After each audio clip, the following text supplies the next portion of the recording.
was the best reality TV come to life because you have this very well-known New England Patriots coach, you have this, young, attractive sports reporter, and now because of those photos that came out in the New York Post saying that, this has been at least 6 years.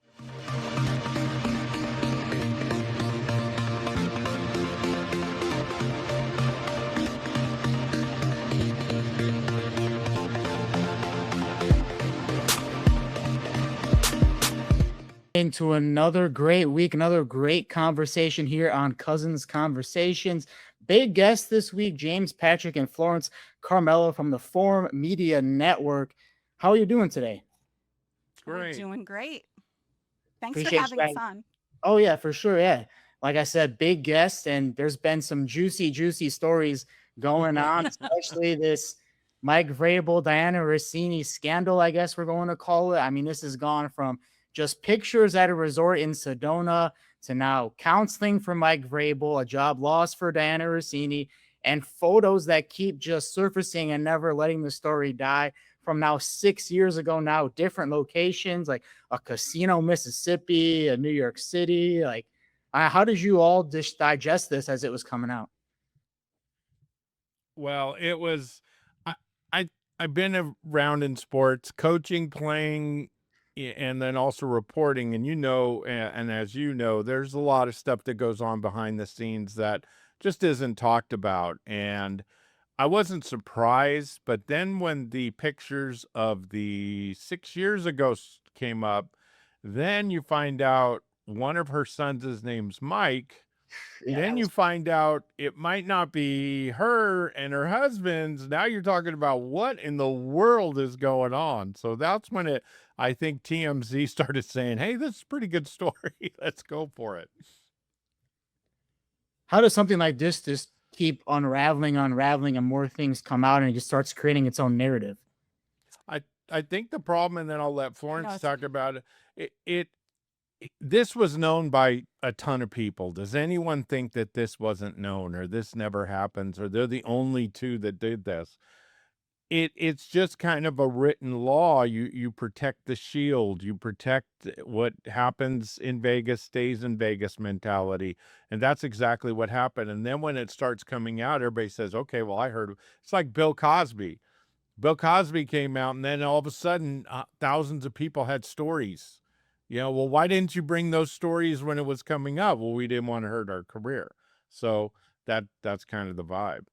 Yeah, I think that this was the best reality TV come to life because you have this very well-known New England Patriots coach, you have this, young, attractive sports reporter, and now because of those photos that came out in the New York Post saying that, this has been at least 6 years and she wasn't even married yet, and now she has this son that has the same name as this coach, and it's obvious something was going on.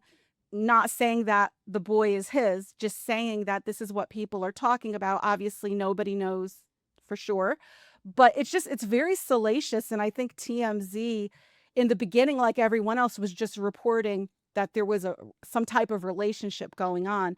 But now it's like all these layers and layers. And I guess the big question is, she wasn't married when this started. So why even do that? And of course, his family, he went to counseling. He had to obviously, deal with his wife and the fallout from this. And yeah, I think it's just, again, it's salacious and it's reality TV, but it's real life, which makes it even more compelling.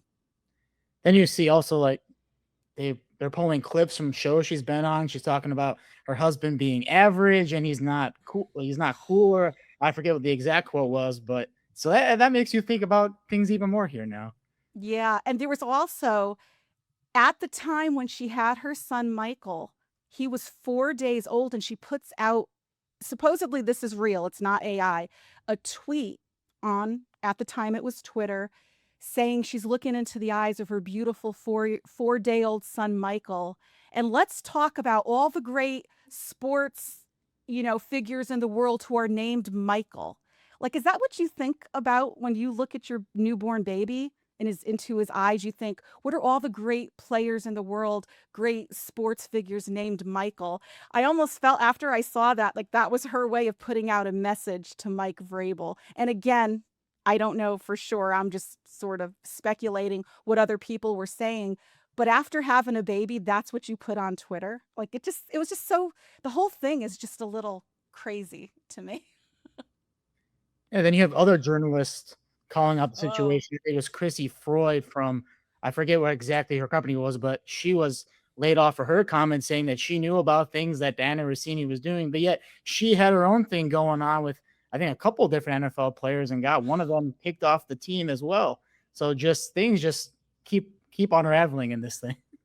Well, Crissy Froyd came out, and she's kind of the classic, you know, entitled bratty 20-something that kind of thinks she's curing cancer with what she's doing in life. And she comes off, and she may be the greatest person, but she comes off as very arrogant online. She's been in Twitter wars with other journalists and who said, why did you do this? Blah, blah, blah. Well, she came out, and obviously, if you don't know it, she came out and said, this is what pretty much this lady slept her way to the top. This is what she's been doing for years. And I believe Crissy's only 26, so it's not like she's a seasoned veteran. And what ended up happening is that now there's more allegations that she, and I'm not going to name the names of the quarterbacks because I don't want to embarrass them, but that, and if you notice, what's the first line in her Twitter bio? I interview quarterbacks. And she's now been accused of sleeping with 2 quarterbacks, and one of them who broke up with her. And the stories of crazy things that young women do when they break up with people is of legend. Go online and put this on YouTube. You will hear stories that are so insane. One lady, one 20-something, locked her boyfriend in the basement and wouldn't let him leave for days. There's other ones that a lady, there was one yesterday that got, or last week that got arrested, that sent a 300-page manifesto to his family, to his grandma and his mom, saying all the bad things that their son and grandson had ever done in their life, and just outed him and everything. And we've all done things where we don't want our family knowing or our parents knowing, but and then in the end saying, you need to talk him into getting back with me. So the stories of the insane, I mean, the immaturity in America is just out of control. But now Crissy, I think it was last night or the night before, she went online and starts defending herself. I've had to go through this and watch this happen, to other people. I'm empowering women, blah, blah, blah. And then another reporter comes out and says, Crissy, come on. You don't want to do this. You don't want to go this way. So then another reporter comes on, female reporter, and says, hey, if you don't have receipts, shut up. Where are your receipts? So Crissy comes out and says, where are your receipts? Show me, with, exclamation points. And the guy gives names. And that was a day and a half ago, 2 days ago, and she's never responded. So, of course, the Twitter in all its glory, where are you, Crissy? He has receipts. Where are you, Crissy?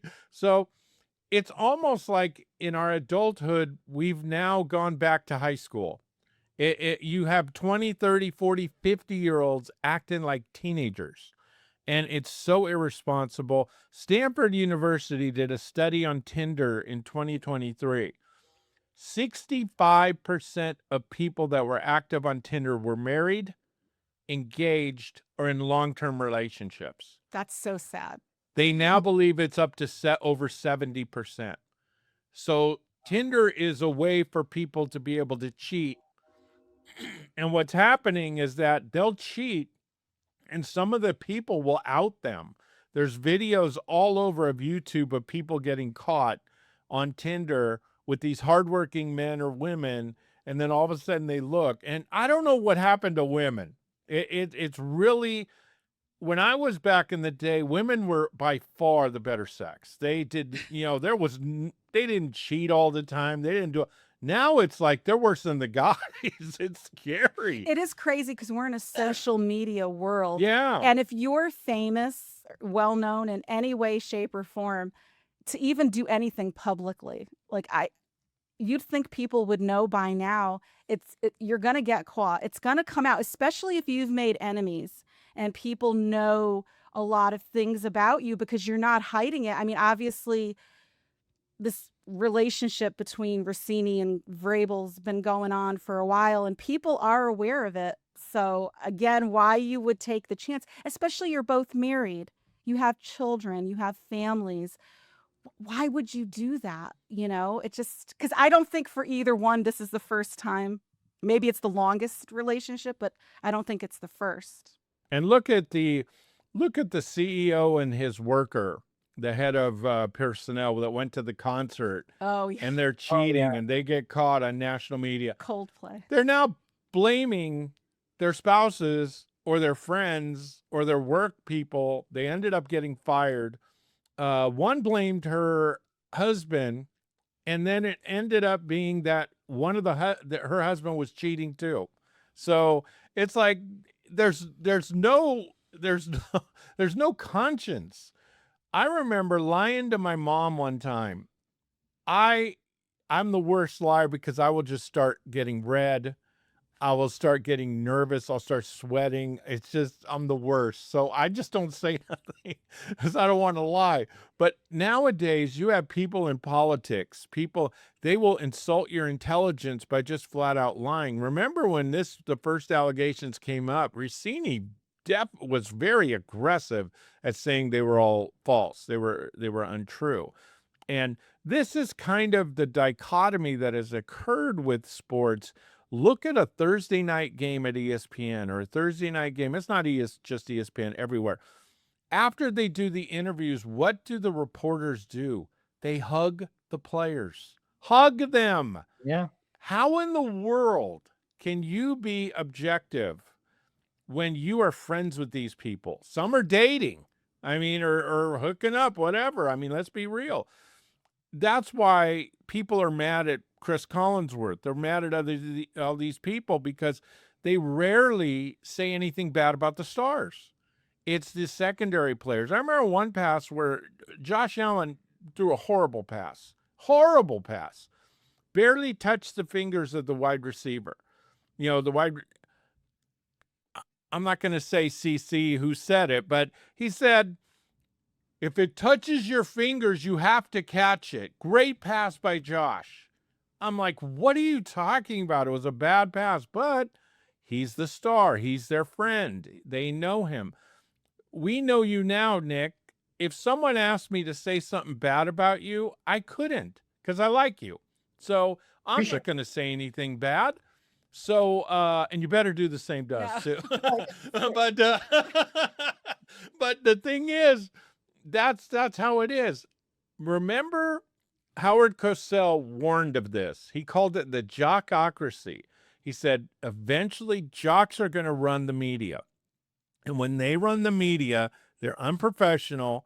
And he said, they don't know how to do the job. They're there because they're famous.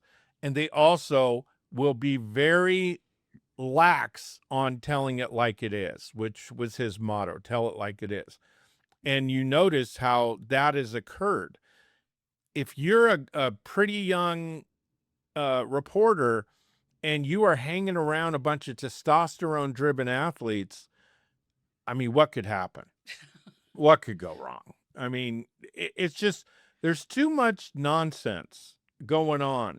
The game, when you cover something, Nick, it should be about the game. No offense. When we cover something, it should be about what we're covering, not us, not you. But the problem is now it's about us because of social media and because of podcasting, because of all that stuff. A lot of podcasters get full of themselves. They get influenceritis and they're not professional about it. That's what we strive to be. We do have a little bit of history in radio and television, so we try to be very, very professional, even when we're doing this kind of stuff. But the thing is that professionalism is done. It's gone. and that's what's really sad. There's so much negativity, and remember all the articles on the character that Mike Vrabel brought. He was bringing order, he was bringing accountability. Where's that in his own life? I mean, how do you now? All that stuff is nonsense. So it's a very interesting. It shows what our society is going through, and to me, it's fascinating to watch. Florence, how does this make you feel like as a female journalist in that space too, just with everything transpiring here and the actions that James is talking about? Again, I think obviously if you're a public figure, I can't believe you would set yourself up that way. But as a woman, I just feel like women have had to work so hard to be taken seriously in so many different professions, in so many different levels, but especially in sports. I mean, I don't even consider myself a sports journalist. I consider myself a podcaster and a broadcaster because I have a radio background. But I do feel for the women out there. I interviewed Laura Oakman once, and she Oh yeah, talked about, Laura's great. yeah, she's been in this for decades and she's so good, so professional, a wonderful lady. And she had to work so hard to be taken seriously. And, in a way, you have to even outdo the men because you're not looked at the same way and you've got to work harder. So I do feel for the women out there who aren't doing this, who aren't, I hate to say it, but sleeping their way to the top. And I'm not accusing anybody in particular of doing that. I'm just saying it does make you think because there are women out there who are not doing that. They are really getting ahead on their merits, their hard work, and what they're providing to the medium. So again, I just think as a woman, it's a shame. It really is.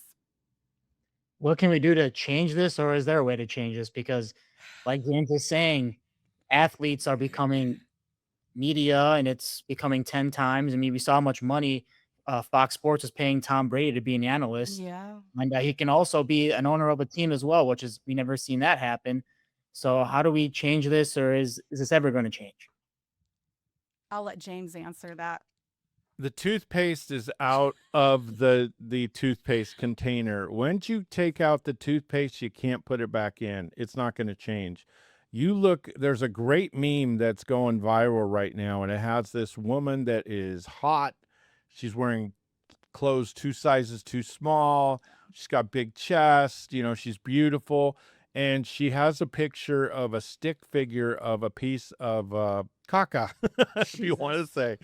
Then there's another woman that has this beautiful artwork, but she's frumpy and she's got, little messed up hair because she's working hard, little paint in her hair and all that. Not that attractive. The first person has 10 million followers. The second person has 1,000. That's the problem. Young women are becoming famous for being beautiful, pretty, some being inappropriate, and young guys are doing the same thing, and it's just I just think it won't change, and I think the cat's out of the bag. The hope is that the teachers, like a role model like Laura Oakman and some other people, will instill a professionalism that, I mean, we've talked to friends that have interviewed a major organizations, and some have even said they've been encouraged to give bikini pics. Ugh.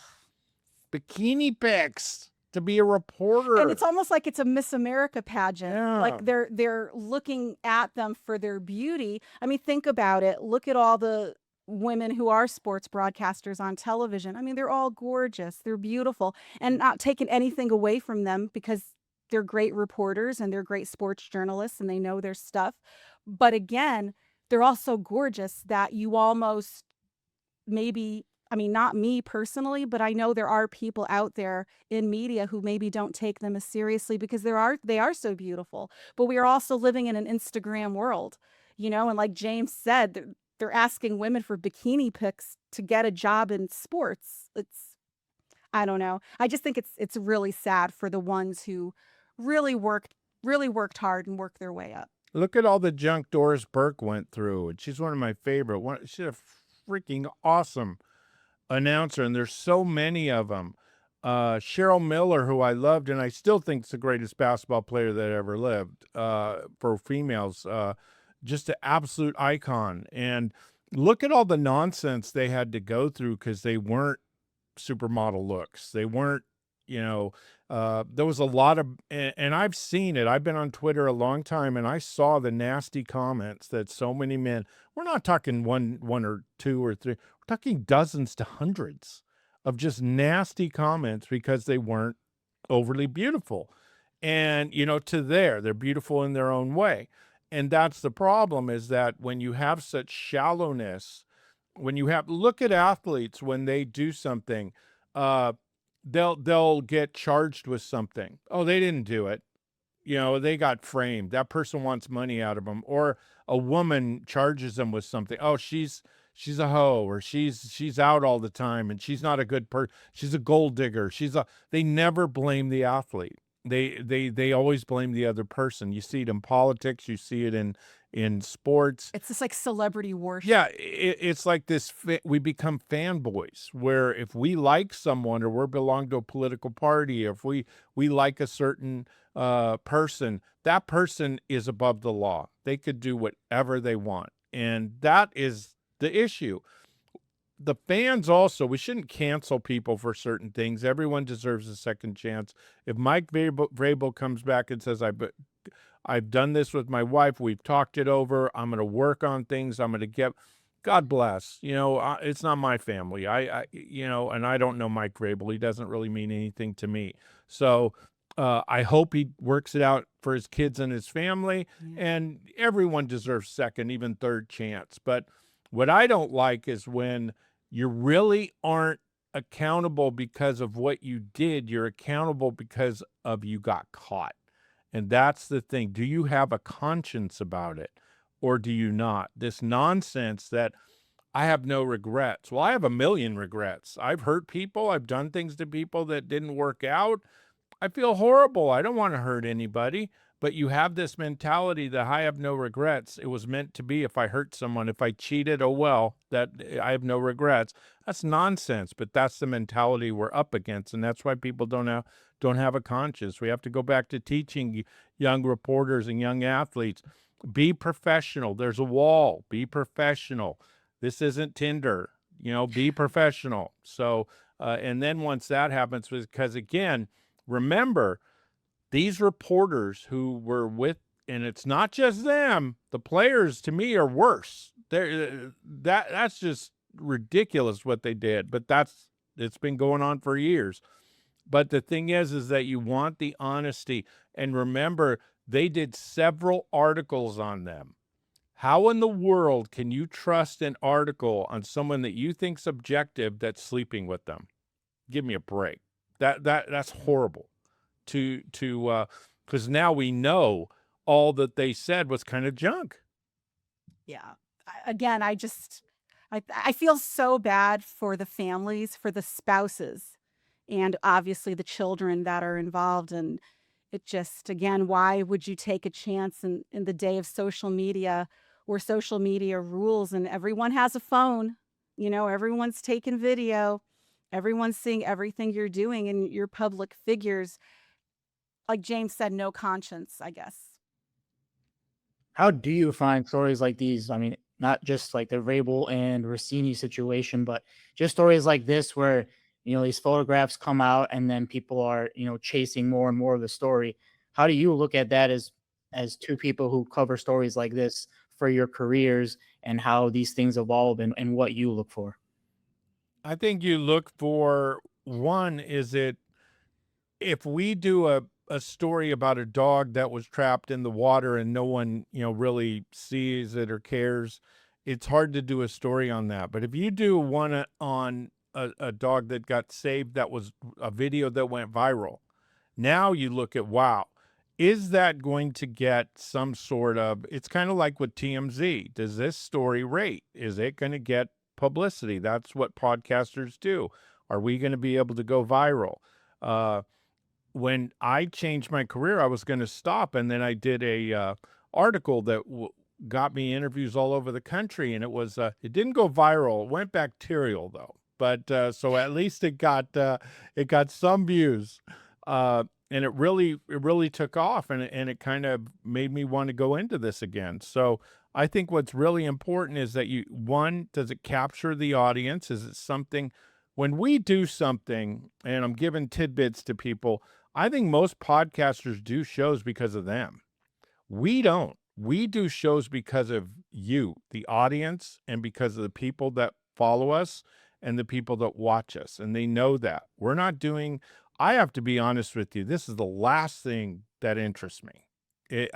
Being real honest. But it interests the public. It interests, if we talk about a reality show, Yes. I'm not sitting here watching Real Housewives. I mean, but if it's a story and it's a show, and it makes it a show and it makes our listeners happy, then I'm going to dig down deep. I want to know everything about it. I want to know everything about these people. I'm going to do research, and I'm going to make my fans, we don't really have fans, but make our listeners happy.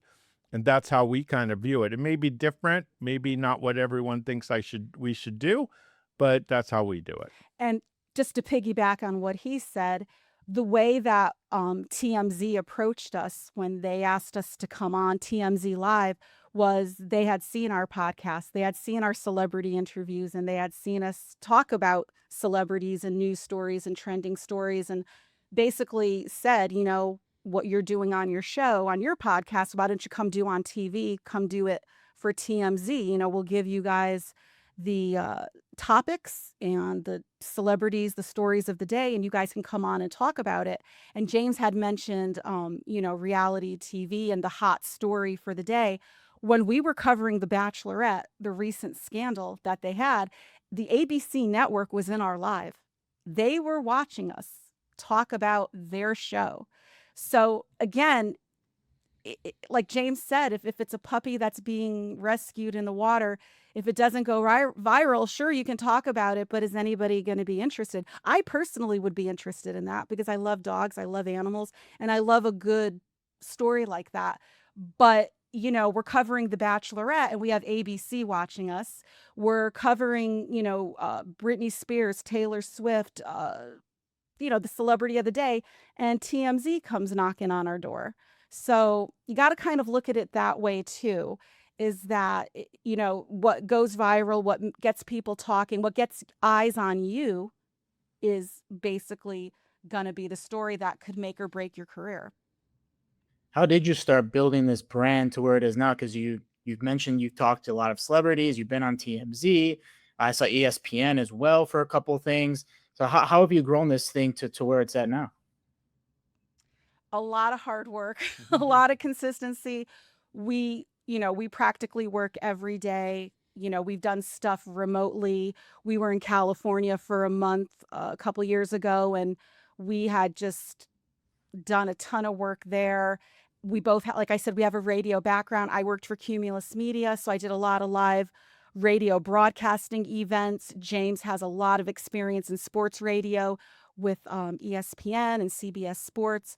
So again, it's a lot of hard work. And what was so interesting, speaking of TMZ, when they came, asking if we wanted to be on the show, was we were just doing what we do. We were just doing our podcast.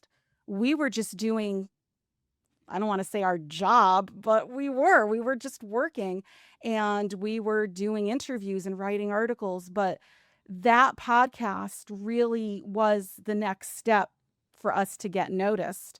And even though we had a radio background, and that really helped us, especially with marketing and promoting, I learned so much doing those radio events and how to market and do social media, that helped us as well with the podcast. Because really branding and marketing is huge, and it's something that can really help you if you know how to do it correctly. But yeah, it got us attention. We were just doing what we do. We weren't when TMZ approached us, I even said to James, because he was in California working, and I said to him on the phone, I can't even believe this type of thing. Like, how did they even know who we are?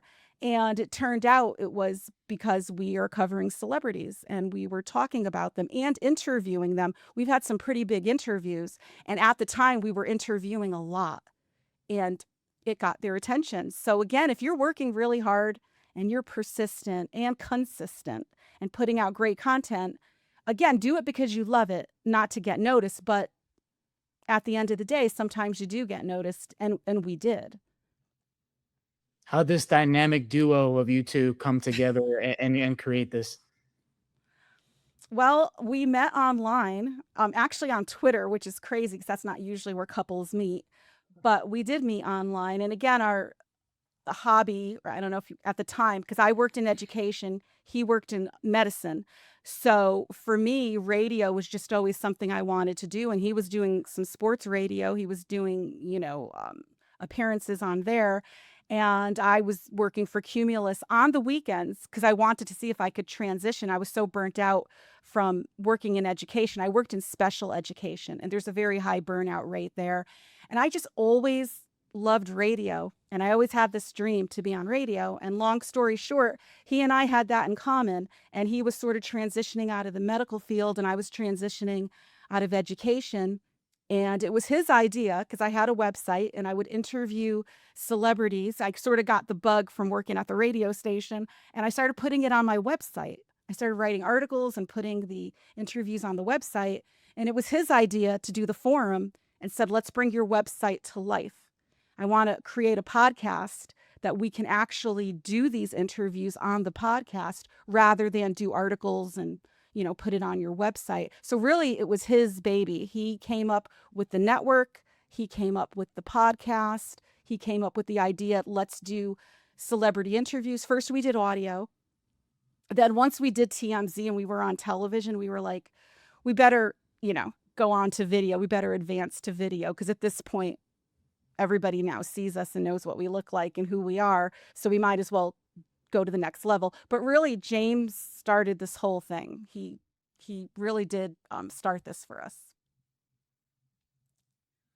James, how do you feel now? I guess I have to chime in. Yeah, yeah. I mean, how do you feel about all this and the growth and how this has all come for you? He always knew. I think that I always saw, I did public and corporate speaking when I was young, and I did it for like 25 years. I just always had that way of speaking, and I knew that, I was okay at it, I guess. And when I wrote an article about the death of Ken Stabler, and I had worked a lot to get him into the Hall of Fame, and I was just a tiny, tiny part of it. There was so many people that were helping. I became friends with the Stablers, casual friends, and they were just great people.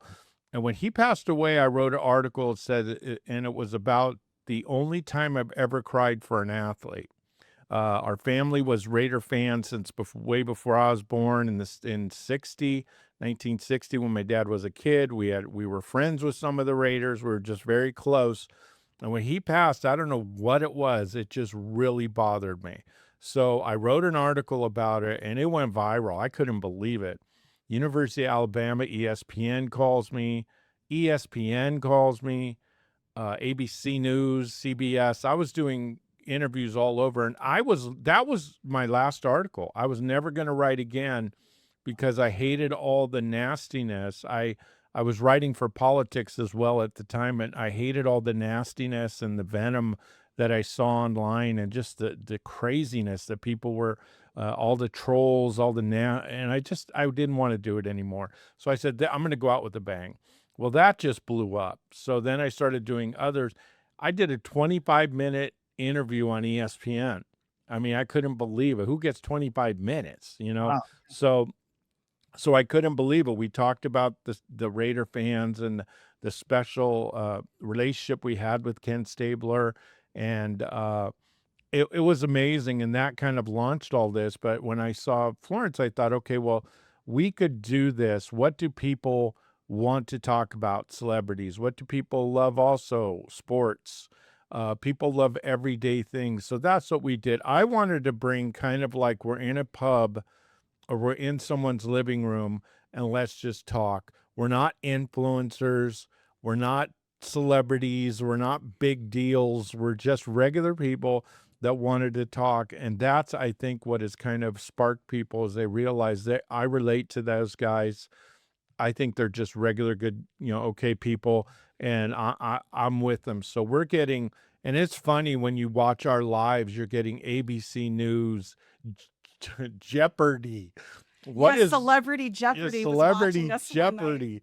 We're getting athletes. We're getting people that, we become, and it's been such a blessing. We're friends with Amy Trask, who we just adore and love. Love her. And Mike Detillier, and just amazing people. And we're getting people.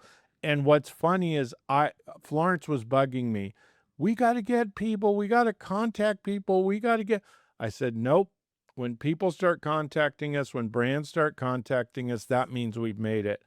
We don't even ask for interviews. I mean, people will contact us to come on our show, and we're talking celebrities. Emmett Smith. Yeah, press junkets for a lot Emmett of Smith their asked stuff. to come on our show. Taylor Swift's Hall of Famer. Taylor Swift's team said, "Will you guys do some PR for us?" So, Wow. Dolly Parton. Yeah, I mean, Cracker Barrel and Dolly we Parton never asked was any of huge. this. And then Yeah. I told her, I said, because she thinks she's like everyone else. She's kind of full of it until it happens. And I'm saying, oh my God, he was right. Yeah, I didn't see all this happening. I definitely didn't. So I think that's what our thing is. We're just regular people. We make mistakes like everybody else. We admit them. We admit when we're acting we do something dumb or something. And I think we're just be real. Be secure in who you are as a reporter. As you got these guys that are so into their image, so into their one person said, Jim's a everyman and she's kind of the girl next door. And that's what I want. I wanted that dichotomy, and I thought we could talk. She's much more subdued than me. I'm outgoing, and I'll tell it like it is. She hates that, but it brings a dichotomy because some people will go, man, Jim, you're right on, dude. You told it. You're right. I never saw it that way. And they'll go, oh my God, I feel Florence's pain. So, so that's kind of the dichotomy that we have. And I really enjoy, because we want to reach all people. And I don't know, I think we're going to get big. We have 120,000 people in our social media now, and it's been an amazing ride. But I think this is the second level that I wanted.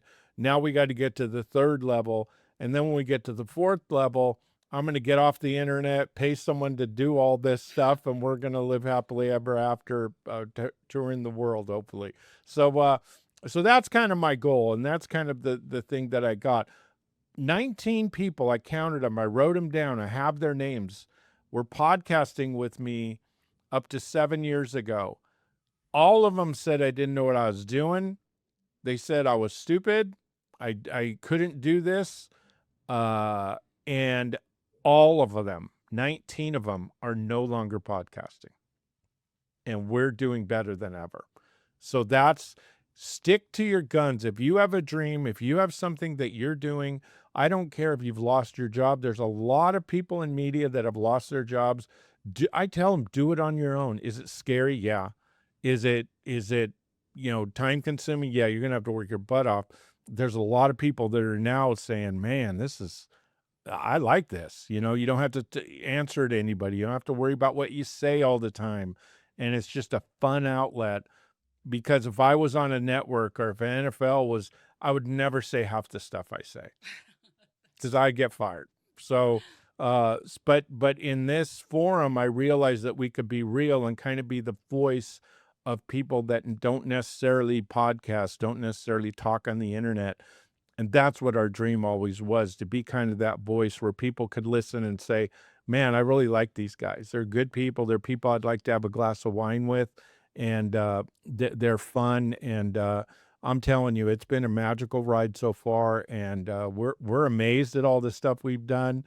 And it's all because of our amazing following. We have such a loyal following. Gosh, it's like they are so amazing. And without them, we're nothing. They are the ones that really push us and have paved the way to us. And we're just real blessed. And we're going to ride this train. I've got a lot of goals, and I think we're going to do really well. And we already have done really well, but there's a lot I want to do. Inspiring to hear what you've grown this into. And I can sense the relatability through the camera here.